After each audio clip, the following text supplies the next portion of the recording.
There are so many things you can do with editing, so let's start with the basics and then we will move on to some more advanced things in Premiere Pro. To start editing, you have to move your clips to the timeline, and there are two ways how to do it.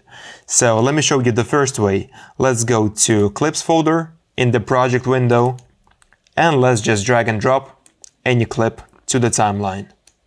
You can press spacebar to play it,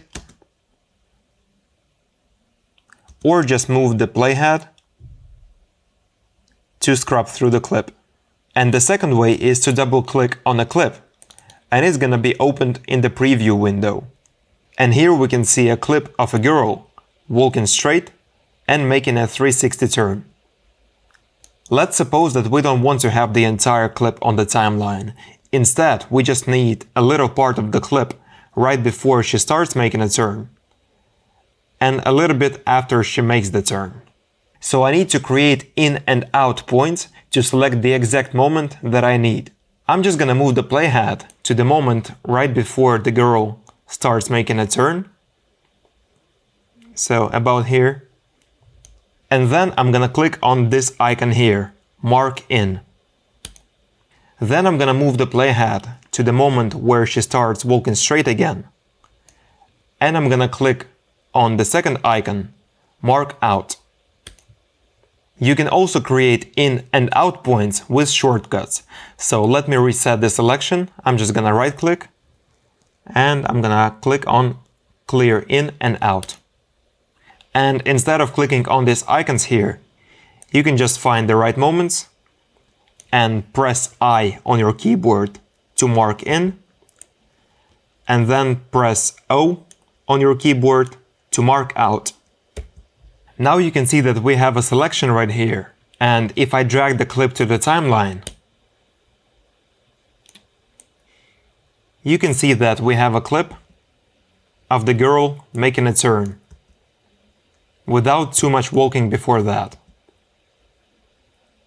So let's figure out how the timeline window works, because this is where all the magic happens.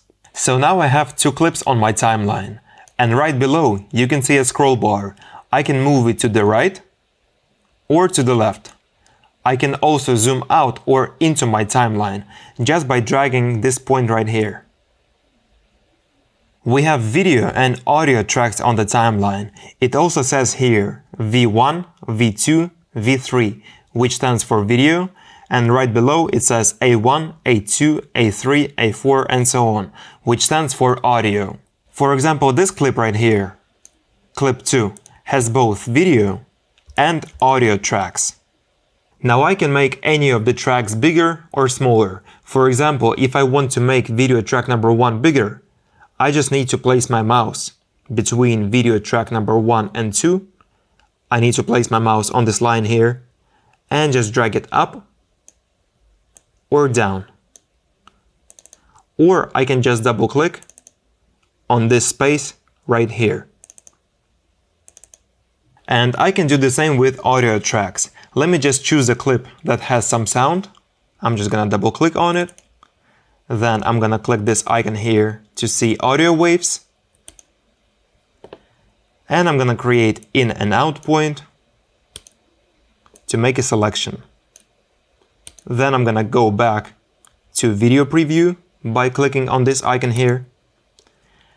And I'm gonna drag the clip to the timeline. Just click anywhere on the frame and drag it to the timeline.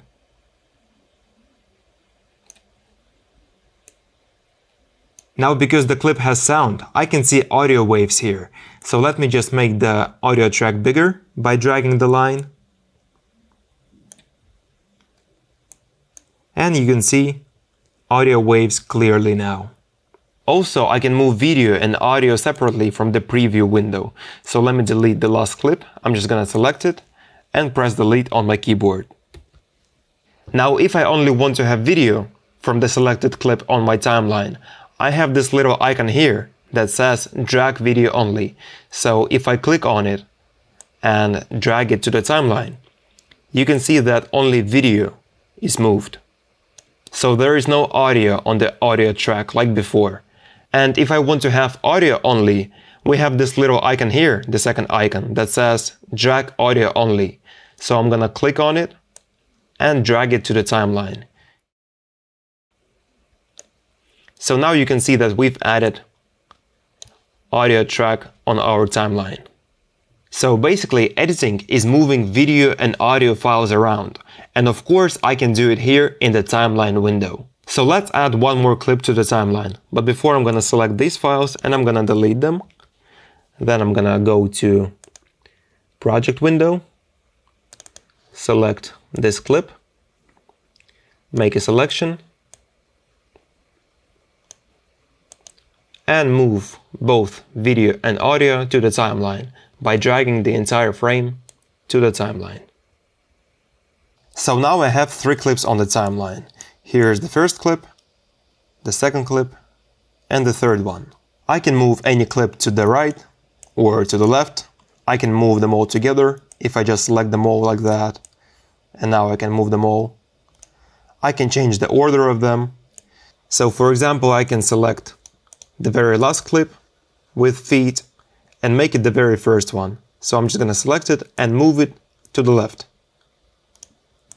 And now you can see that this clip is in the very beginning of the timeline. Now let's see what happens if I take this clip, put it on video track number 2, and then drag it above the clip on video track number 1. As you can tell, we can't see the video that was on video track number 1 anymore. Let me just make it smaller and zoom in just a bit. So if I move this clip right here, clip 3, below clip number 2, we're not going to be able to see it as well. And this is because the clip on video track number 2 is dominating. So everything that's going to be put underneath the clip on video track number 2 is not going to be visible. If I want to see the clips from video track number 1 again, I can just move the clips so that there is nothing above them. And I can view them again. Now let's suppose that you wanted to move clip number 3 and you accidentally overwrote clip number 4, like that. Does it mean that the part of the clip that you just overwrote is gone now? Well, of course not. This is an editing program. You can do whatever you want. To fix that, I'm just gonna move the clip number 3 to the right to make some room. Then I'm gonna place my mouse to the right side of the clip that I've just overwritten, and I'm gonna drag it to the right to make the clip longer again.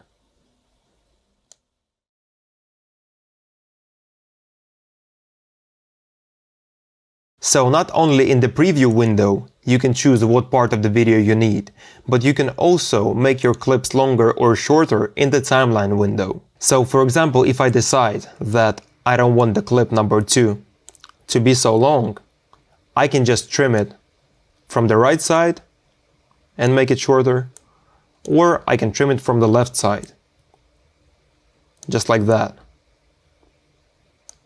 Now let me delete the audio here. And if I move clip number 4 to clip number 2, you will see that it snaps to clip number 2, just like that, as if both clips are magnetic. And this is because we have this snap tool enabled here. So it says here, snap in timeline. If I disable it, the clips will no longer snap to each other. I always prefer to have the snap tool on, because it makes it easier to work with clips.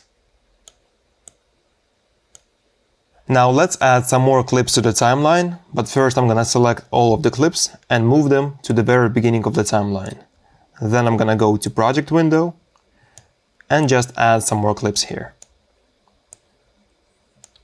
Let's suppose that you're afraid to delete or overwrite the clips from video track number 1 by accident. So what you can do is you can lock the whole track by clicking on this icon here. It says toggle track lock. As soon as you do it, you won't be able to move, delete, or overwrite the clips that are on video track number 1. And you can lock any track like that. So let me make the window a little bit bigger. So you can lock video track number 2, number 3, and you can also lock audio tracks.